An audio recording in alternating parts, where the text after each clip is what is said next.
Val-du-Lac, hein? Je pense que c'est l'heure d'en parler, là. C'est un centre pour réadapter, là, mais combien en sont sortis encore plus blessés? Hein? Entre les années 80-2000, des centaines de jeunes ont été placés au centre de réadaptation de Val-du-Lac à Sherbrooke. Plusieurs témoignages, dont un que j'ai reçu encore ce matin, commencent à ressortir. Maltraitance psychologique, isolement, surmédication, gestes déplacés, climat de peur, humiliation. Puis à cette époque, il n'y avait aucune couverture médiatique, aucun scandale public. Rien. Silence.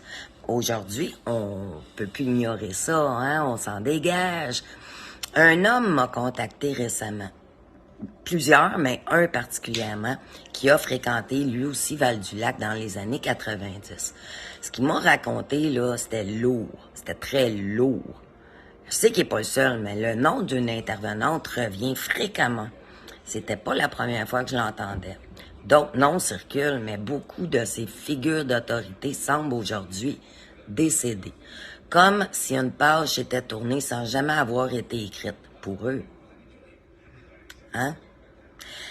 Pourtant, depuis quelques années, les scandales officiels sortent enfin, là. Tu sais, je vais vous donner un petit aperçu, là.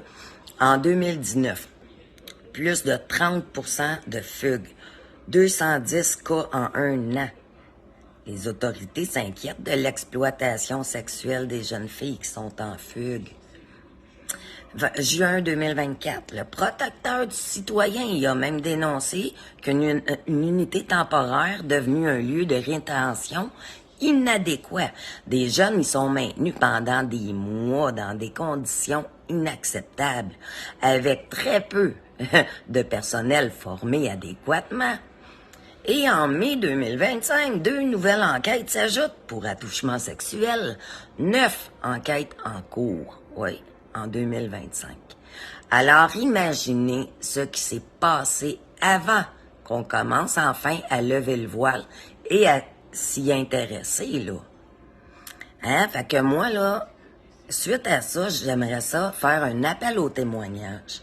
Hein? Si tu as été placé à Val-du-Lac entre 80 et 2000, si tu as vécu des choses là qu'on t'a appris à terre, on cherche pas le scandale. Je cherche la vérité. Hein? Pour une justice puisse un jour rattraper tout ce silence-là. Fait que si c'est le cas, je t'invite à venir m'écrire en privé, OK? Ou écris-le dans les commentaires si t'es à l'aise de le faire. Mais moi, je veux plus jamais qu'un enfant traverse ça sans être entendu. Parce que les enfants de l'époque, c'était pas des cas, là. C'était des humains, eux autres aussi. Bonne réflexion, gang.